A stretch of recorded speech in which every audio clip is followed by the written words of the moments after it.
वापस शरीर में चला जाता है तथा आहार धीरे धीरे पचता है। अब इसकी भोजन ग्रहण करने की विधि कैसी है कि इसका आमाशय बाहर आ जाता है और फिर उससे वो जंतु को खा लेती है, भोजन को ग्रहण कर लेती है और फिर वो वापस शरीर में चला जाता है और फिर उसमें पाचन होता रहता है। आप देखेंगे कि सारिणी में लिखी गई खाद्य अंतर्ग्रहण की विधियां उन विभिन्न विधियों का विवरण लिखने में सहायक है जिनमें जंतु भोजन का अंतर्ग्रहण करते हैं। अर्थात वो पिछली जो सारिणी है उसके बारे में कहा गया है कि उसमें भोजन को ग्रहण करने की विधि भी दी हुई है, नीचे शब्द दिए हुए हैं, वो आपको उस तालिका में भरना है। अब मानव में पाचन। हम अपने मुख द्वारा भोजन का अंतर्ग्रहण करते हैं, इसे पचाते हैं तथा फिर उसका उपयोग करते हैं। आहार का बिना पचा भाग मल के रूप में निष्कासित किया जाता है। क्या आपने कभी यह जानने का प्रयास किया है कि शरीर के अंदर भोजन का क्या होता है? भोजन एक सतत नली से गुजरता है जो मुख गुहिका से प्रारंभ होकर गुदा तक जाती है। इस नली को विभिन्न भागों में बांट सकते हैं, है ना। हम जो भोजन करते हैं, हम मुख से भोजन ग्रहण करते हैं और फिर वह एक नली के द्वारा हमारे शरीर में पेट में पहुंचता है, फिर उसका पाचन होता है ना। और फिर जो अपशिष्ट पदार्थ बचता है जो हमारे काम का नहीं होता है शरीर के, वो बाहर निकाल दिया जाता है। तो उस नली के भाग मुख्य कौन कौन से होते हैं? मुख गुहिका, फिर ग्रास नली या ग्रसिका, फिर आमाशय, फिर क्षुद्रांत अर्थात छोटी आंत और बृहदांत मतलब बड़ी आंत जो मलाशय से जुड़ी होती है, और अगला होता है मलद्वार या गुदा। क्या यह बहुत लंबा मार्ग नहीं है? ये सभी भाग मिलकर आहार नाल या पाचन नली का निर्माण करते हैं। भोजन विभिन्न भागों से गुजरता है, उसके विभिन्न घटकों का पाचन भी क्रमिक रूप से हो जाता है। आमाशय की आंतरिक भित्ति, क्षुद्रांत तथा आहार नाल से संबंध विभिन्न ग्रंथियां जैसे लाला ग्रंथि, यकृत, अग्न्याशय, पाचक रस स्त्रावित करती है। अर्थात हम जो भोजन ग्रहण करते हैं तो उसको पचाने के लिए जो हमारे शरीर में लाला ग्रंथि होती है, जो हमारे मुख में होती है, ये यकृत होता है, अग्न्याशय होता है, ये एक रस का सिक्रीशन करते हैं, स्त्रावित करते हैं, जिससे हमारा शरीर में जो भोजन जाता है उसका पाचन आसानी से हो जाता है। ये पाचक रस जटिल पदार्थों को उनके सरल रूप में बदल देते हैं।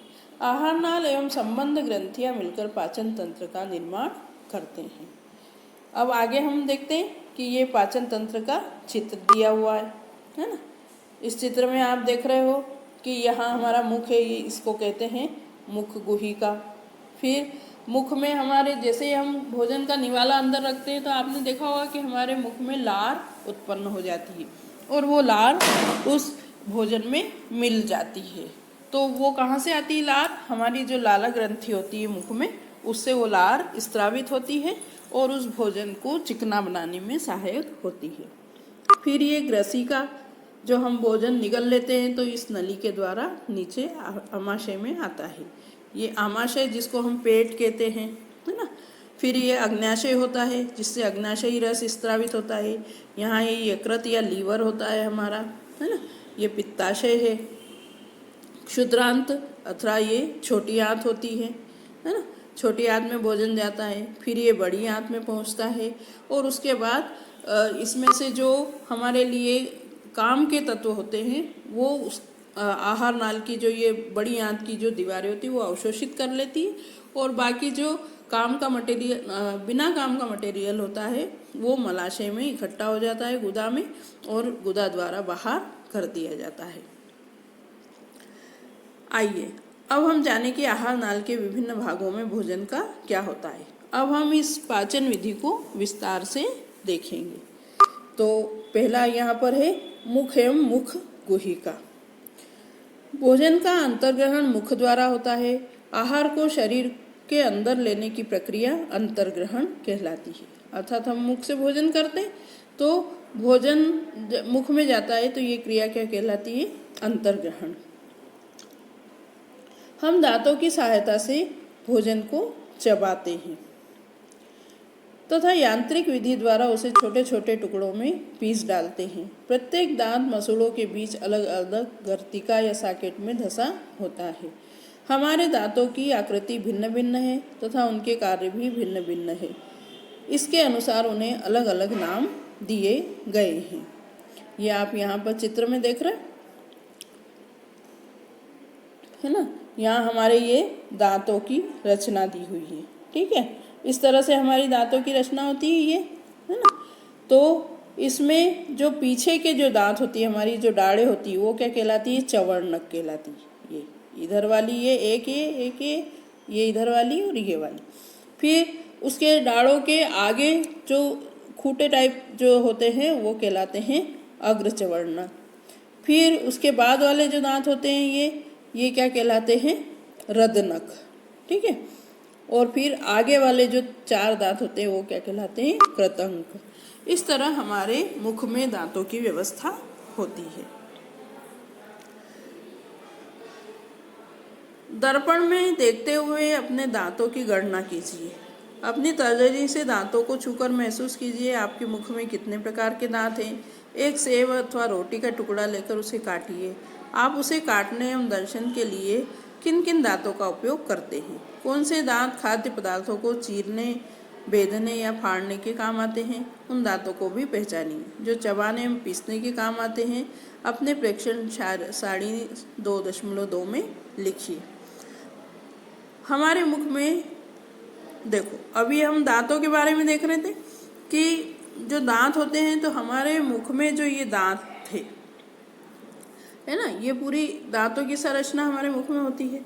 अब इसमें जो हमारे ये आगे के जो 4 दांत होते हैं, ये हमारे केवल किसी खाद्य पदार्थ को काटने के काम आते हैं, है ना। और अगर किसी को चीरना या छीलना है तो ये हमारे कुछ पीछे वाले जो दांत होते हैं ये काम आते हैं। और ये जो पीछे वाली जो डाढ़ें होती है ये हमारे भोजन को चबाने के कार्य करते हैं। तो इस तरह हमारे दांतों की व्यवस्था होती है। तो आपको इस तालिका में इनको भरना है कि हमारे कौन से दांत दंशन या काटने के काम आते हैं, कर्तन, और कौन से चीरने फाड़ने के काम आते हैं, और कौन से चबाने और पीसने के काम आते हैं। आपको इस तालिका में भरना है। आगे देखते हैं